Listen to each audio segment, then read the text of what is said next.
اهلا وسهلا بحضراتكم. انا دكتور احمد المصري، استشاري جراحه المناظير والسمنه.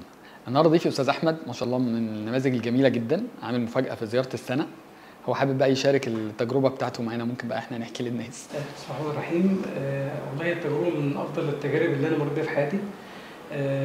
انا خدت وقت كتير عشان اخد القرار ده. لاني شفت نماذج كتير عملت العمليه، ناس نجحت وناس كان شكلها عجز، ناس.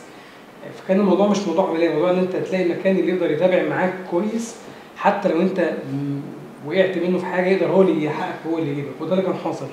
انا كان وزني 158 ونص، الحمد لله بعد العمليه النهارده في سنه 90، قابل للنزول اكتر من كده كمان. الناس ما سابتنيش لحظه، في متابعه سنه كامله.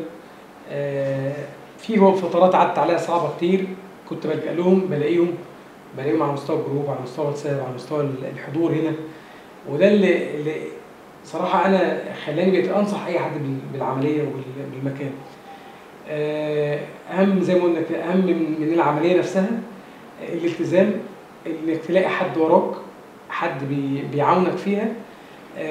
ما يسيبكش منك خلاص انا عملت العمليه خلاص سيبك كده في الجو، لان الطبيعي ان هتمر بحاجات انت لوحدك مش هتقدر تحققها ولا تقدر تعرفها. مظبوط، صح. بص، انا مبسوط باللي انت وصل له، مبسوط بالكلام اللي انت بتقوله للناس او المسج اللي واصله للناس. احنا دايما بنقول انه مش دور العمليه انه يخليك تاكل قليل وتخس، لانك لو عملت كده 3-4 سنين بترجع تتخن تاني. دور العمليه انه يساعدك في تغيير العادات والسلوكيات عشان تفضل طول عمرك محافظ عليها.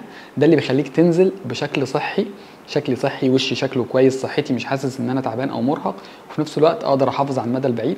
عقبال يا رب توصل للي انت عايزه كله وتفضل محافظ عليه طول عمرك ان شاء الله. شكرا لحضرتك، شكرا.